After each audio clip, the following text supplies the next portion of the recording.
Ella confeccionaba muñecas con tal maestría que los niños aseguraban que parecían parpadear.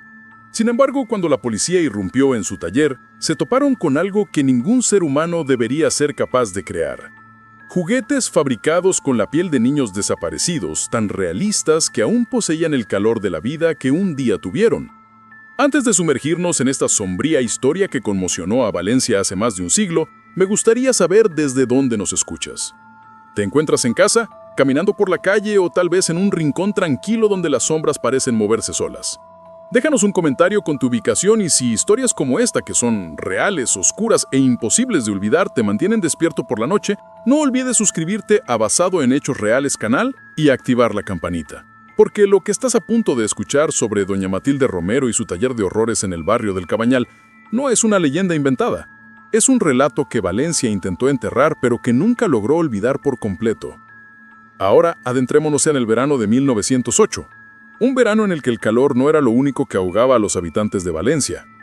Ese verano llegó a la ciudad como una maldición disfrazada de sol, con un calor que se adhería a la piel como un aceite espeso, y en el barrio del Cabañal un laberinto de callejuelas donde el mar y la miseria se encontraban cada mañana, la gente caminaba con la cabeza baja, evitando las miradas ajenas. Era un lugar donde todos conocían los secretos de los demás, pero nadie se atrevía a mencionarlos en voz alta. En la calle del Rosario, casi oculta entre dos edificios descoloridos por la humedad del mar, se erguía la casa de doña Matilde Romero, una viuda de 42 años de estatura pequeña, con el cabello negro recogido en un moño apretado y unos ojos grises que parecían ver más allá de lo que el mundo mostraba. Había estado sola durante 5 años desde que su esposo, Ernesto Romero, un carpintero del puerto, murió aplastado por una viga mal asegurada en los muelles. Tras la tragedia, Matilde se recluyó en su pequeña vivienda de 2 plantas. Sin hijos ni familia cercana, pronto los vecinos dejaron de visitarla. Sin embargo, nadie la olvidó por completo, pues Matilde había encontrado una manera de subsistir. Cosía muñecas. No eran muñecas ordinarias, sino auténticas obras de arte. Cada una de ellas medía entre 30 y 50 centímetros con rasgos delicados tallados a mano, cabello real, siempre rubio o castaño claro y vestidos de encaje que parecían sacados de las tiendas más elegantes de la calle de La Paz. Pero lo más inquietante era la piel, un material suave, casi translúcido, que parecía palpitar bajo la luz de las velas. Cuando alguien preguntaba de qué estaba hecho, Matilde sonreía tímidamente y respondía que era una técnica aprendida de su abuela, un secreto familiar. Las muñecas se vendían en la feria semanal del mercado de Colón, donde las mujeres adineradas de Valencia las adquirían para sus hijas, cautivadas por la perturbadora perfección de aquellas creaciones. Algunas niñas aseguraban que sus muñecas las observaban mientras dormían y otras decían que en la oscuridad podían oír cómo respiraban, pero nadie cuestionaba nada, porque en 1908, en un barrio como el Cabañal, donde la pobreza era habitual y la supervivencia un arte, cada quien tenía sus propios secretos oscuros. La primera señal de que algo andaba mal surgió en julio. Era un miércoles por la tarde, y el sol caía sobre los adoquines como plomo fundido. En la Plaza de la Reina, cerca de la catedral, una mujer llamada Adela Montes gritaba el nombre de su hija con una desesperación desgarradora. ¡Lucía! ¡Lucía, hija mía! La niña de 7 años había desaparecido mientras jugaba cerca de la fuente. Adela había desviado la mirada apenas un momento para conversar con una vecina y al buscarla de nuevo, Lucía ya no estaba. Solo quedaba su muñeca de trapo tirada junto al borde del agua. La Guardia Civil organizó búsquedas, pero Valencia era una ciudad demasiado grande, con demasiados rincones donde una niña pequeña podía perderse o ser arrastrada. Pasaron los días. Lucía no apareció, y entonces, 2 semanas después, desapareció otra niña, esta vez en el Cabañal. Se llamaba Carmen. Tenía 8 años y ojos color miel. Vivía con su madre, una lavandera viuda llamada Teresa, en una casa al final de la calle del Progreso. Carmen había salido a comprar pan a la panadería de don Felipe, que estaba a 3 calles de distancia. Nunca llegó. Teresa recorrió cada esquina del barrio llamándola hasta quedarse sin voz. Algunos pescadores ayudaron en la búsqueda, revisando los almacenes vacíos y los barcos amarrados en el puerto. Nada. Carmen se había esfumado como el humo en el viento. Fue entonces cuando comenzaron a surgir rumores. «Algo no está bien», murmuraba la gente en las tabernas. 2 niñas en un mes. Eso no puede ser casualidad. ¿Acaso será algún desgraciado de los muelles? decía otro. Ya sabes cómo son esos marineros que llegan de fuera. Pero en el fondo del miedo colectivo había otra sensación, algo más antiguo, que olía a podredumbre disfrazada de normalidad. Y en medio de todo ese caos silencioso, doña Matilde Romero continuaba cosiendo. Su taller, en el segundo piso de su casa, era un lugar extraño. Las paredes estaban cubiertas de telas de todos los colores, y los trozos de seda colgaban del techo como telarañas. En el centro había una mesa de madera desgastada donde Matilde pasaba horas trabajando bajo la luz amarillenta de una lámpara de aceite. Las muñecas terminadas se alineaban en estantes, mirando hacia la ventana con sus ojos de vidrio brillante.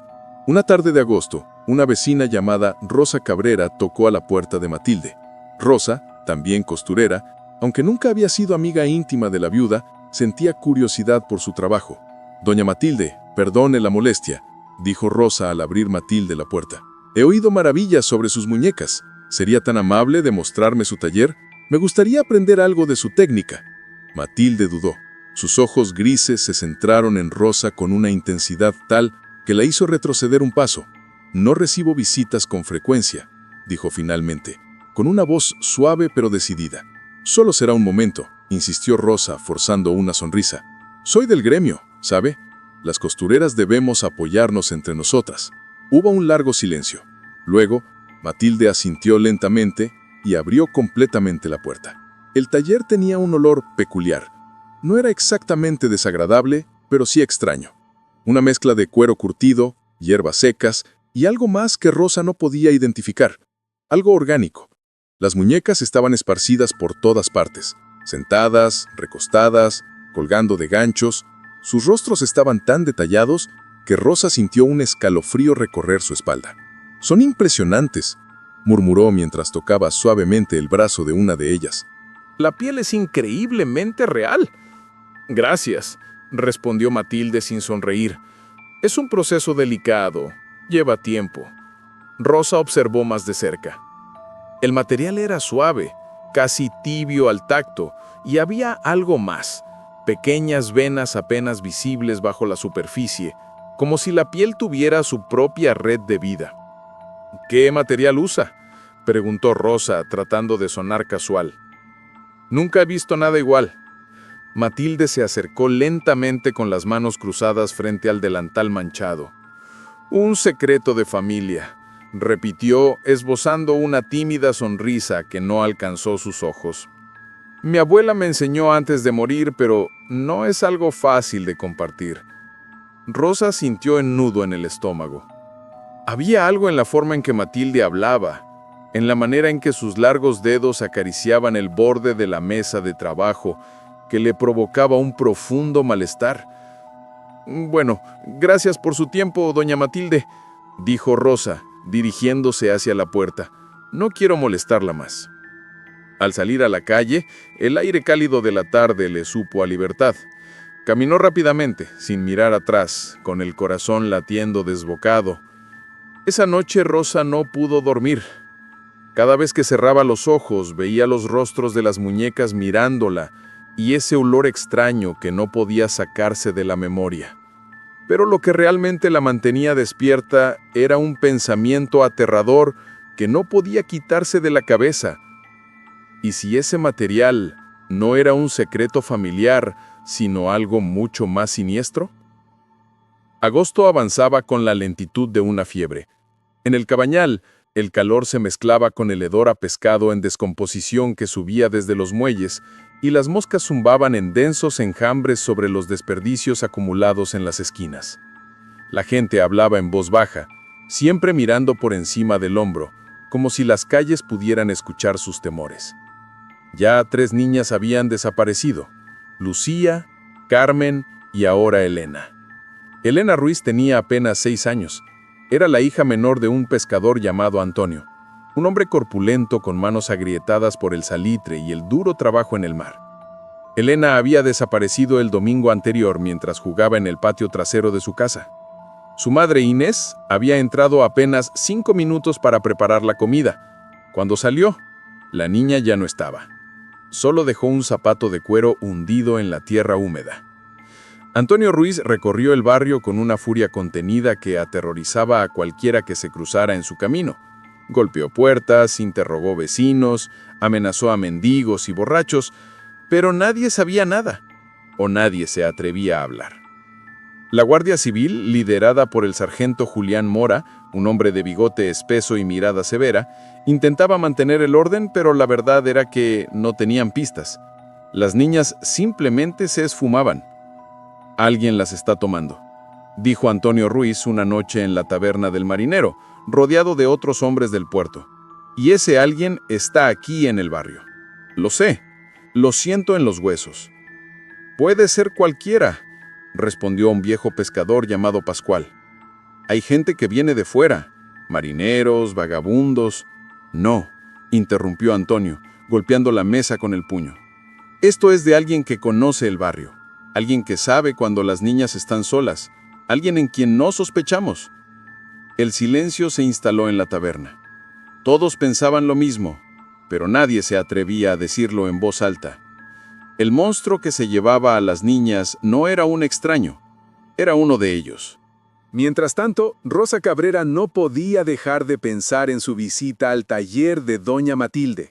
Desde aquella tarde, había pasado varias veces frente a la casa de la viuda, observando las ventanas cerradas y escuchando el denso silencio que parecía emanar del interior. Una mañana, Rosa decidió actuar. Fue a buscar a Teresa, la madre de Carmen, la segunda niña desaparecida. La encontró sentada en el umbral de su casa, con la mirada perdida en el vacío, las manos temblando mientras sostenía una taza de café frío. «Terés», dijo Rosa suavemente, sentándose a su lado. «Necesito preguntarte algo». Teresa levantó la mirada. Sus ojos estaban hinchados de tanto llorar. «¿Qué quieres saber?», murmuró. «Carmen, ¿tenía alguna muñeca? Una muñeca especial, quiero decir». Teresa parpadeó confundida. «Sí, tenía una. Se la compré en la feria hace unos meses. Era cara, pero Carmen la quería tanto. Era preciosa, parecía real». Rosa sintió un escalofrío. ¿De dónde era esa muñeca? «De doña Matilde, la viuda que vive en la calle del Rosario». «¿Por qué?». Rosa no respondió de inmediato. Su mente trabajaba a toda velocidad, conectando piezas que no quería ver. Todas las niñas que habían desaparecido tenían muñecas de doña Matilde. Teresa se quedó quieta procesando la pregunta. Luego, lentamente asintió. «Creo que sí. Adela, la madre de Lucía, también le compró una. Y ahora que lo mencionas, creo que la madre de Elena también». El corazón de Rosa latía tan fuerte que podía sentirlo en sus oídos. «Tengo que irme», dijo levantándose bruscamente. «Pero prométeme que no le dirás esto a nadie todavía». Teresa la miró con una mezcla de confusión y desesperanza. «¿Crees que Matilde tiene algo que ver?». Rosa tragó saliva. «No lo sé, pero voy a averiguarlo». Esa misma noche, Rosa tomó la decisión de realizar una acción arriesgada, algo que podría costarle la vida si las cosas salían mal. Esperó hasta que pasó la medianoche, momento en el que las calles del Cabañal estaban desiertas y solo se oía el sonido del mar rompiendo contra los muelles, llenando el silencio. Se envolvió en un chalo oscuro y avanzó con pasos sigilosos hacia la calle del Rosario. La casa de doña Matilde estaba a oscuras, pero una luz tenue iluminaba el segundo piso proveniente de la ventana del taller. Rosa buscó un modo de ingresar, rodeando la casa. En la parte trasera, encontró una vieja puerta de madera que daba a un pequeño patio cubierto de hierbas marchitas y herramientas oxidadas. Intentó abrir el picaporte, que estaba cerrado, pero la madera estaba tan deteriorada que cedió con un ligero empujón. Entró. El interior de la casa desprendía un olor aún más intenso que el del taller, una fragancia orgánica densa que revuelve el estómago. Rosa avanzó con precaución, tocando las paredes en la oscuridad y tratando de no hacer ruido. Subió las escaleras de madera, cuyos crujidos resonaban como gritos en la noche. Su corazón latía tan fuerte que temía que Matilde pudiera oírlo. Al llegar al segundo piso, vio que la puerta del taller estaba entreabierta y que una vela parpadeaba en su interior. Rosa se asomó lentamente y lo que observó la dejó paralizada. Matilde estaba sentada frente a su mesa de trabajo, con la espalda encorvada, cosiendo algo con movimientos lentos y precisos. Sin embargo, lo que había sobre la mesa no era una muñeca, sino una niña pequeña, tendida boca arriba e inmóvil. Su piel era pálida, casi translúcida, y presentaba cortes precisos, como si alguien estuviese despojándola de capas. Rosa cubrió su boca con la mano para ahogar un grito. Matilde continuaba trabajando, tarareando una canción infantil en voz baja, sin percatarse de que alguien la observaba. Rosa retrocedió. Tropezó con algo y el ruido resonó en el silencio. Matilde se detuvo y se giró lentamente con la aguja aún en la mano. Sus ojos grises se fijaron directamente en Rosa y sonrió. ¡Ay! Rosa dijo suavemente con una voz que ahora sonaba como veneno. No deberías haber venido. Rosa salió corriendo. Bajó las escaleras, tropezándose, mientras Matilde la seguía lentamente, sin prisa, como si supiese que no había escapatoria. Rosa empujó la puerta trasera y salió al patio. Corrió por las calles vacías, gritando y llorando, sin atreverse a mirar atrás. Cuando llegó a la Guardia Civil, estuvo a punto de desmayarse en la puerta. El sargento Mora la escuchó con incredulidad al principio, pero la desesperación en los ojos de Rosa era palpable. Y cuando otros vecinos comenzaron a corroborar sus sospechas, cuando Antonio Ruiz se unió a la turba furiosa frente a la casa de Matilde, el sargento no tuvo más remedio. A la mañana siguiente, la Guardia Civil rodeó la casa de doña Matilde Romero y lo que hallaron en su interior cambiaría a Valencia para siempre. El amanecer del 23 de agosto de 1908 llegó con un cielo gris plomo que presagiaba tormenta. En la calle del Rosario, una multitud se había reunido frente a la casa de doña Matilde Romero. Hombres con palos, mujeres con rostros desfigurados por la rabia y el miedo, y niños asomándose entre las piernas de sus padres sin entender del todo lo que estaba sucediendo, pero sintiendo la electricidad del horror en el aire. El sargento Julián Mora llegó con 4 guardias civiles, cuyos uniformes verde oscuros estaban manchados por el polvo del camino. Mora era un hombre de pocas palabras, pero esa mañana su rostro mostraba una tensión poco habitual. Había escuchado el testimonio de Rosa Cabrera la noche anterior, y aunque parte de él quería creer que era el delirio de una mujer asustada, algo en su instinto le decía que estaba a punto de enfrentarse a una experiencia que jamás olvidaría. «Atrás», gritó Mora a la multitud. «Esto es un asunto oficial. Si hay algo que encontrar, lo haremos, pero necesito que todos se alejen». Antonio Ruiz, el pescador que había perdido a su hija Elena, dio un paso adelante. Su rostro era una máscara de furia contenida. «Mi hija está ahí dentro», dijo con voz ronca. «Lo sé. Y si esa viuda le hizo daño, la mataré con mis propias manos». «Nadie va a matar a nadie», respondió Mora con firmeza. «Si hay pruebas, se hará justicia, pero por la ley. ¿Entendido?» Antonio apretó los puños, pero asintió. Otros hombres lo rodearon, sujetándolo por los hombros, compartiendo su rabia. Mora se giró hacia la casa. Las ventanas estaban cerradas, las cortinas corridas. No había señales de vida. «Vamos», dijo a sus hombres. Subieron los escalones de piedra hasta la puerta principal. Mora golpeó con fuerza. «Doña Matilde Romero, soy el sargento Mora de la Guardia Civil. Abra la puerta inmediatamente». Silencio. Mora golpeó de nuevo, esta vez con más fuerza. «Doña Matilde, si no abre, derribaremos la puerta». Nada. Mora hizo una señal a uno de sus hombres, un joven guardia corpulento llamado Esteban. Con un golpe de hombro, la puerta se astilló en el centro. Entraron. El olor les golpeó de inmediato. Ese aroma orgánico, dulzón y nauseabundo que Rosa había mencionado. Uno de los guardias se tapó la boca para contener una arcada. «Por Dios», murmuró otro. El interior de la casa era oscuro, con las ventanas cubiertas por cortinas gruesas que apenas dejaban pasar la luz. Los muebles eran viejos, desgastados y cubiertos por una capa de polvo, pero lo que más inquietaba eran las muñecas. Estaban por todas partes, en las sillas, en el suelo, alineadas en los estantes. Sus ojos de vidrio brillaban en la penumbra, siguiendo a los hombres mientras avanzaban.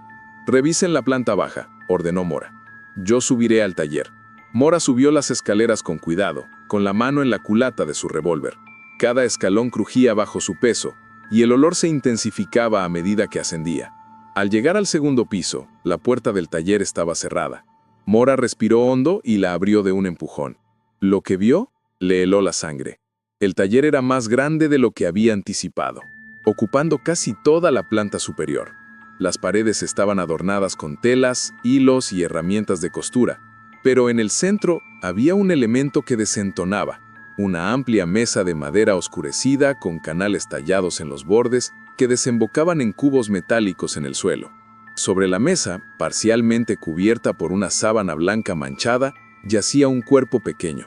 Mora se acercó con cautela, sintiendo cómo su corazón latía con fuerza en su pecho. Con mano temblorosa, levantó la sábana, revelando a Elena Ruiz, o lo que quedaba de ella. La niña yacía boca arriba, con los ojos cerrados, como si estuviera en un profundo sueño. Sin embargo, su piel había sido meticulosamente retirada de grandes secciones de su cuerpo, brazos, piernas y parte del torso. Las incisiones eran precisas, casi quirúrgicas, y la piel que faltaba había sido sustituida por vendajes, hechos de un material que Mora reconoció de inmediato, la misma piel que utilizaban las muñecas de Matilde. Mora retrocedió, sintiendo que sus piernas flaqueaban, y se apoyó contra la pared intentando contener las náuseas. Desde abajo, una voz llamó: «Sargento, tiene que ver esto». Mora descendió con dificultad, aún temblando. En la planta baja, otros guardias habían descubierto una puerta oculta tras un armario que conducía a un sótano. «No hemos bajado aún», informó Esteban, visiblemente pálido. «Pero hay un olor. Algo está ahí abajo». Mora encendió una lámpara de aceite y bajó por las escaleras de piedra que se adentraban en la penumbra. El hedor era insoportable, un olor a muerte, a carne en descomposición, a algo antinatural. El sótano era pequeño, con un techo bajo y paredes húmedas. En el centro, colgando de ganchos de carnicero, había pieles humanas, cuidadosamente curtidas, tratadas con sal y hierbas, estiradas como pergaminos. Contaba al menos 6, algunas grandes y otras más pequeñas, incluso pieles de niñas. Y en un curno, sentada en una silla de madera con las manos atadas a los reposabrazos, estaba doña Matilde. Estaba viva, consciente, y los miraba con esos ojos grises y desprovistos de expresión, como si nada de esto fuera real. «Tardaron mucho», dijo con voz suave. Ya sabía que vendrían. Mora, acercándose lentamente con la lámpara en alto, iluminó el rostro de Matilde, revelando arrugas profundas y una palidez cadavérica. ¿Por qué? Fue la única pregunta que pudo formular Mora. ¿Por qué hiciste esto? Matilde inclinó la cabeza, como reflexionando sobre la pregunta. Porque eran perfectas, respondió finalmente. Tan perfectas. Su piel tan suave, tan pura. Mis muñecas necesitaban ser reales y ellas me lo dieron todo. Mora sintió una ola de náuseas. Estás demente. Matilde esbozó una pequeña y triste sonrisa. Puede ser, pero mis muñecas eran las mejores de Valencia. Todo el mundo lo decía. Mora hizo una señal a sus hombres, quienes bajaron al sótano y comenzaron a liberar a Matilde de la silla. La viuda no ofreció resistencia, dejándose llevar sin protestar, como si ya hubiera aceptado su destino. Al sacarla de la casa, la multitud estalló en gritos de furia. Antonio Ruiz intentó abalanzarse sobre ella, pero varios hombres lo sujetaron. «¡Asesina! ¡Monstruo!», gritaba la gente, lanzando piedras que los guardias apenas podían bloquear. Matilde avanzaba con la cabeza en alto, sin mirar a nadie, manteniendo esa extraña sonrisa en sus labios. La llevaron en un carro de la Guardia Civil hacia la prisión de Valladolid, donde sería juzgada. Pero antes de partir, Matilde giró la cabeza y miró directamente a Rosa Cabrera, que observaba desde la multitud. «Gracias», dijo Matilde en un susurro apenas audible. por liberar a mis niñas. Y luego se rió, con una risa suave y casi infantil, que heló la sangre de todos los presentes. El juicio de doña Matilde Romero comenzó el 15 de septiembre de 1908 en el Palacio de Justicia de Valencia. La sala estaba abarrotada. Periodistas de toda España se apiñaban en los bancos, tomando notas frenéticas mientras la acusada era conducida al estrado. La gente común había hecho filas desde la madrugada para conseguir un lugar, ansiosos por ver con sus propios ojos al monstruo que había aterrorizado el Cabañal. Matilde Romero entró esposada, flanqueada por 2 guardias civiles.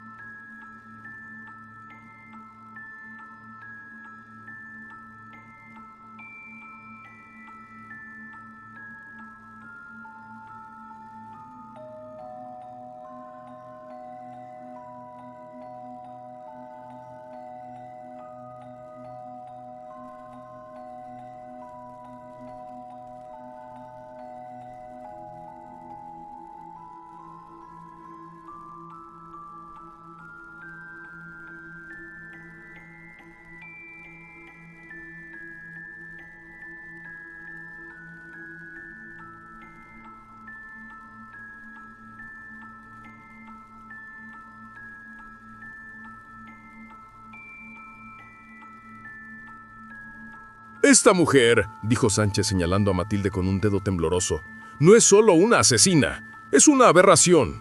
Una criatura que convirtió el sufrimiento de niños inocentes en arte, en mercancía». Los testimonios comenzaron. Teresa Torres, madre de Carmen, subió al estrado llorando, apenas capaz de articular palabra.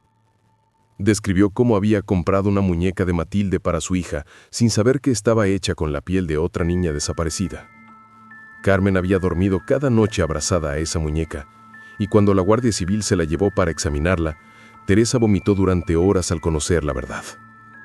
Antonio Ruiz testificó posteriormente. Su voz era un rugido reprimido de dolor y rabia. Habló de Elena, de cómo disfrutaba jugando en el patio y de cómo cantaba mientras ayudaba a su madre a doblar la ropa. Relató el instante en que identificó el cuerpo de su hija en el taller de Matilde, un momento que lo había transformado en un hombre vacío, despojado de todo, salvo de odio. Rosa Cabrera también testificó, narrando su visita al taller y lo que presenció aquella noche. Su voz temblaba al recordar a Matilde trabajando sobre el cuerpo de la niña, tarareando como si estuviera cosiendo un vestido simple. Durante todo este tiempo, Matilde permaneció sentada en silencio, con las manos sobre su regazo, sin mostrar ninguna emoción. No lloraba, no protestaba, simplemente observaba. Cuando llegó su turno de hablar, el abogado defensor, un joven llamado Vicente Ortega, designado por el tribunal porque nadie más quería defender a Matilde, intentó argumentar un estado de locura temporal. Explicó que Matilde había sufrido un colapso mental tras la muerte de su esposo, que había perdido el contacto con la realidad, que no era responsable de sus actos.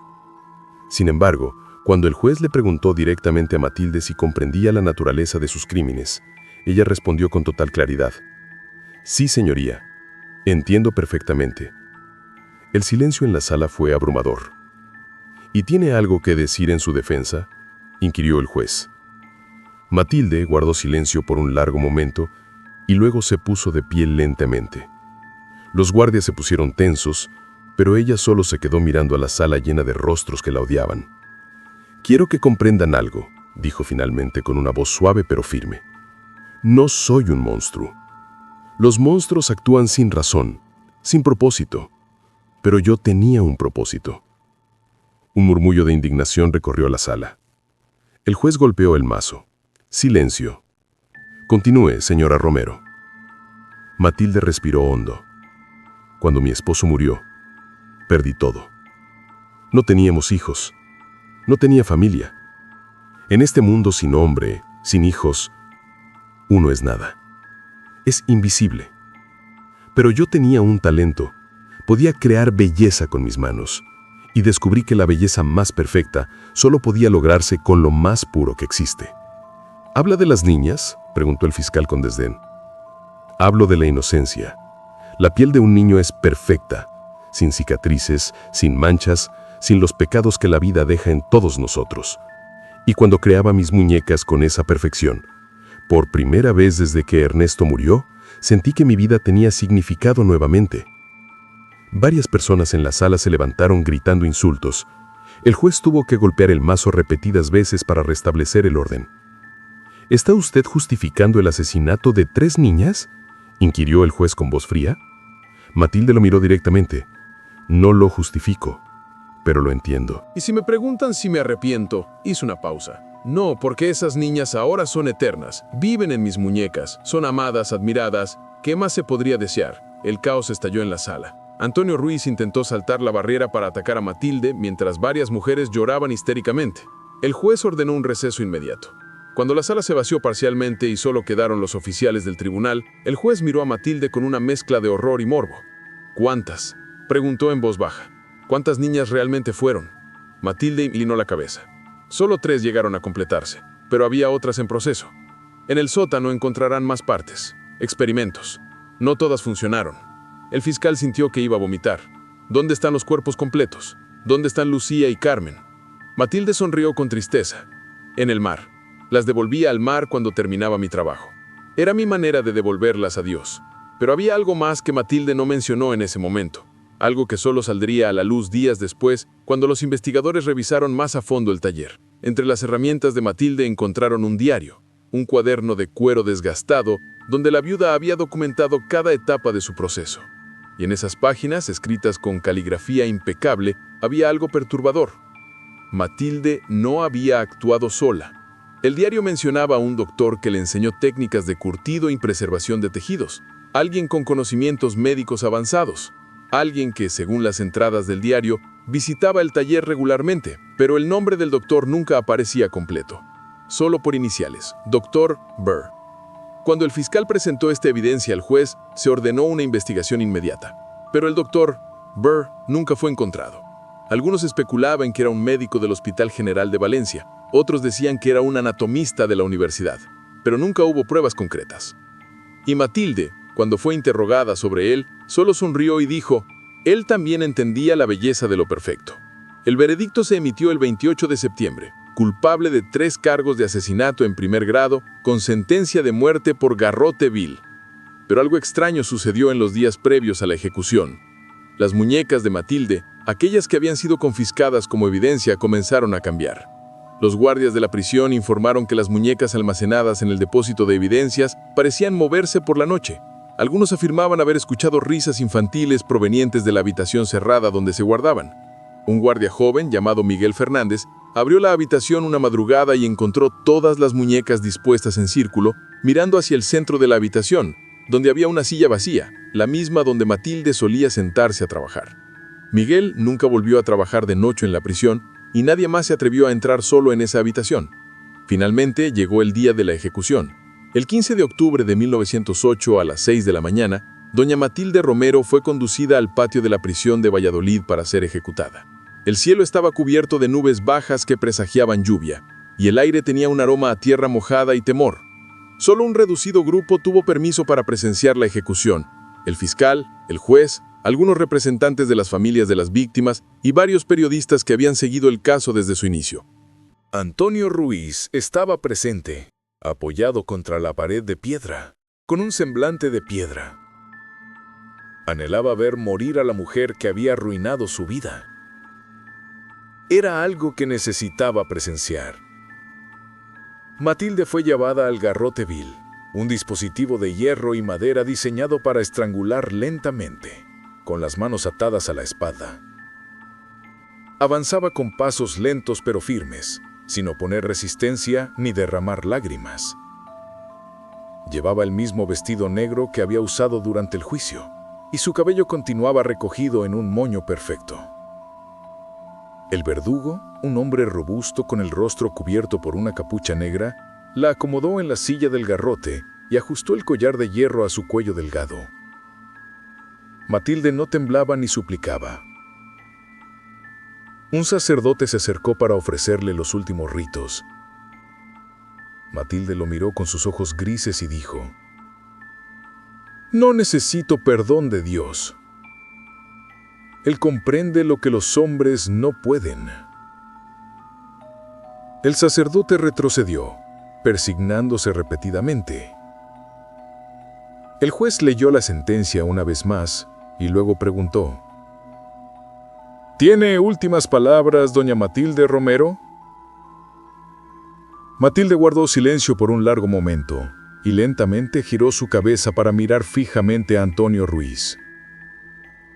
«Tu hija», dijo con voz suave, «era hermosa, la más hermosa de todas. Cuando trabajaba en ella, cantaba. ¿Sabías eso?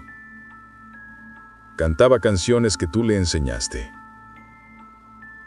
Y ahora vive en la muñeca más perfecta que jamás he creado. Debería darte las gracias por haberme dado tal perfección». Antonio sintió que algo se rompía dentro de él. Gritó e intentó lanzarse hacia adelante, pero los guardias lo sujetaron con firmeza. Matilde sonrió, una pequeña y satisfecha sonrisa. «Siempre viviré en mis creaciones. Siempre». El verdugo giró la manivela y el collar de hierro se cerró lentamente alrededor del cuello de Matilde. Su rostro comenzó a enrojecerse y luego a tornarse morado. Sus ojos se abrieron desmesuradamente, no de miedo, sino de algo más, algo que los presentes no pudieron identificar. Triunfo. Matilde Romero falleció a las 6:17 de la mañana. Su cuerpo permaneció en la silla durante 30 minutos, como era habitual, para confirmar su muerte.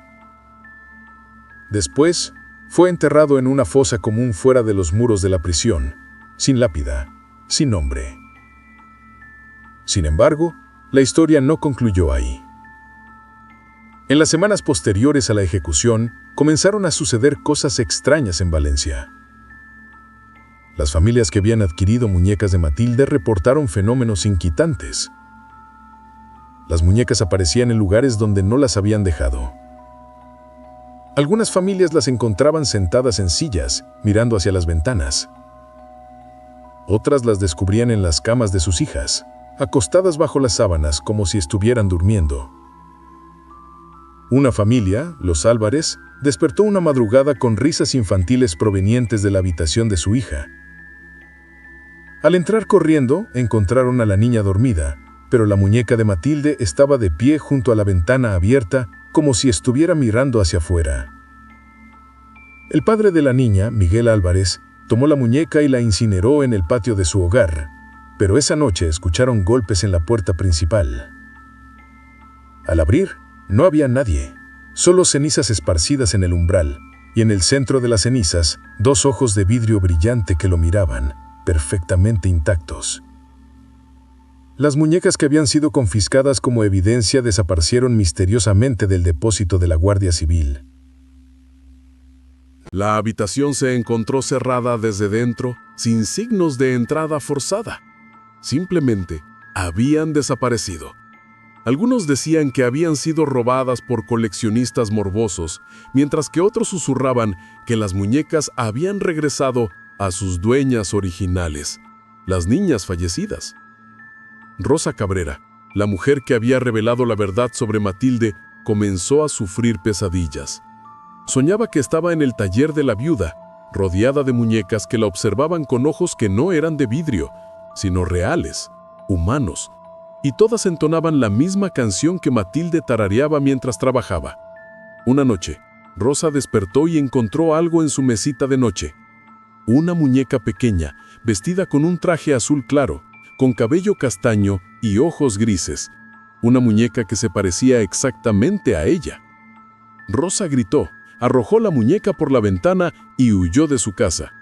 Esa misma noche se trasladó a Barcelona, cambiando de nombre, intentando escapar de los recuerdos, pero se dice que años después la hallaron muerta en su apartamento y junto a su cuerpo, sentada en una silla, había una muñeca con su rostro. En cuanto al enigmático Dr. B.R., mencionado en el diario de Matilde, nunca fue localizado. Algunos investigadores contemporáneos especulan que podría haber sido el doctor Vicente Ramírez, un anatomista que trabajaba en el Hospital General de Valencia en esa época y que desapareció misteriosamente en 1909, apenas un año después de la ejecución de Matilde. Su consultorio fue hallado vacío, con todas sus pertenencias abandonadas. Sin embargo, en el sótano del edificio, la policía descubrió algo perturbador. Una mesa de operaciones, instrumentos quirúrgicos y fragmentos de piel humana preservada en frascos de vidrio. El caso fue cerrado rápidamente, demasiado rápido para algunos, como si alguien en posiciones de poder no quisiera que se investigara más. La casa de Matilde, en la calle del Rosario, fue clausurada y finalmente demolida en 1912. En su lugar, se construyó un pequeño parque infantil, pero los niños del barrio nunca jugaban allí. Decían que el suelo estaba frío incluso en verano y que podían escuchar susurros bajo la tierra. En 1936, en el transcurso de la Guerra Civil Española, el barrio del Cabañal sufrió un intenso bombardeo. Numerosos edificios históricos fueron arrasados, incluida la zona donde se ubicaba la casa de Matilde.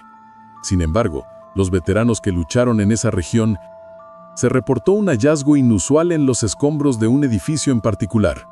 Docenas de muñecas antiguas fueron descubiertas, enterradas entre las piedras. Todas estaban en perfectas condiciones, sin ningún daño, a pesar de las explosiones, y compartían una sonrisa inquietante. En la actualidad, el Cabañal es un barrio renovado, repleto de turistas y familias, y son pocos los que recuerdan la historia de doña Matilde Romero. Los documentos del juicio fueron sellados en 1950 y solo se hicieron accesibles al público en 2008, un siglo después de los crímenes.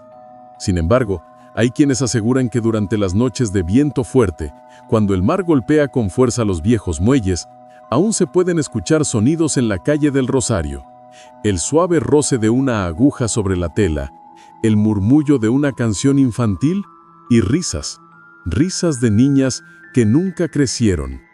Porque Matilde tenía razón en algo. Sus creaciones fueron verdaderamente eternas. Las muñecas no murieron realmente. Algunas permanecen en colecciones privadas, transmitidas de generación en generación, sin que sus dueños conozcan su verdadero origen. Otras fueron aucionadas como muñecas valencianas del siglo XIX, presentadas como piezas de artesanía únicas. En 2003, una de estas muñecas fue vendida en Madrid a un coleccionista estadounidense por 15.000 euros. Al llegar a su hogar en Boston, la hija de 7 años del coleccionista se sintió atraída por ella de inmediato. Sin embargo, a las 2 semanas, comenzó a tener pesadillas, afirmando que la muñeca le hablaba por la noche y le contaba historias sobre una mujer que hacía cosas hermosas con niñas como ella. Asustado, el coleccionista donó la muñeca a un museo local, pero el museo la rechazó tras recibir informes de 3 empleados sobre incidentes extraños. La muñeca aparecía en diferentes lugares cada mañana. Sus ojos parecían seguir a las personas, y un guardia nocturno afirmó haberla visto moverse por sí sola. Finalmente, la muñeca fue destruida en un incendio accidental en el almacén del museo, o al menos eso fue lo que se informó oficialmente. Sin embargo, en los oscuros rincones de Internet, donde los coleccionistas de objetos malditos se reúnen, todavía hay quienes afirman haber visto muñecas de Matilde a la venta, siempre descritas de la misma manera. Muñeca artesanal española, circa 1908, con una manufactura excepcional y una piel de composición desconocida, no recomendada para niños. Y siempre hay un comprador. Porque el legado de doña Matilde Romero no murió con ella en aquel patio de prisión. Vive en cada muñeca que creó, en cada ojo de vidrio que parece demasiado real, en cada sonrisa inquietante que oculta un secreto y en las pesadillas de quienes tienen la mala fortuna de cruzarse con una de sus creaciones. En el Archivo Municipal de Valencia hay una caja sellada con el número de caso 1908 CR0427. En su interior hay fotografías del juicio, documentos policiales y una lista de todas las familias que adquirieron muñecas de Matilde Romero entre 1905 y 1908. Son 127 nombres, y junto a algunos de esos nombres hay anotaciones posteriores escritas a lápiz en los márgenes. Familia mudada, destino desconocido, 1910. Hija fallecida, Causas no especificadas, 1911. Casa abandonada, ocupantes desaparecidos, 1913. Nadie ha investigado oficialmente estas anotaciones, y nadie quiere hacerlo. Porque hay secretos que es mejor dejar enterrados y monstruos que nunca mueren realmente. Solo aguardan en las sombras, en las esquinas olvidadas de las casas antiguas, en los ojos de vidrio de una muñeca que parece demasiado real, esperando el momento oportuno para recordarnos que el verdadero horror no proviene de lo sobrenatural, sino de lo que los seres humanos son capaces de hacer al perder su humanidad y de lo que dejan atrás al partir. Este fue el legado de doña Matilde Romero, la viuda de las muñecas de Valencia, un caso que conmocionó a España en 1908 y que, más de un siglo después, sigue siendo uno de los crímenes más perturbadores en la historia del país. Existen archivos, hay testimonios documentados, y en algún lugar, perdidas entre colecciones privadas y mercados de antigüedades, las muñecas de Matilde aún aguardan. Si alguna vez te cruzas con una muñeca antigua de origen español, con piel demasiado real y ojos que parecen seguirte, pregúntate de qué está hecha realmente. Y si la respuesta te aterra, tal vez sea mejor no saberlo, porque algunas verdades son demasiado oscuras para ser conocidas y algunas creaciones nunca debieron existir. Gracias por escuchar esta historia. Si te ha impactado tanto como a nosotros investigarla, déjanos un comentario contándonos qué piensas. ¿Crees que las muñecas de Matilde siguen ahí fuera? ¿Te atreverías a tener una? Y recuerda, suscríbete basado en hechos reales para más historias reales que te mantendrán despierto por las noches, porque a veces la realidad es mucho más aterradora que cualquier ficción. Hasta la próxima, si te atreves a volver. Cuídate.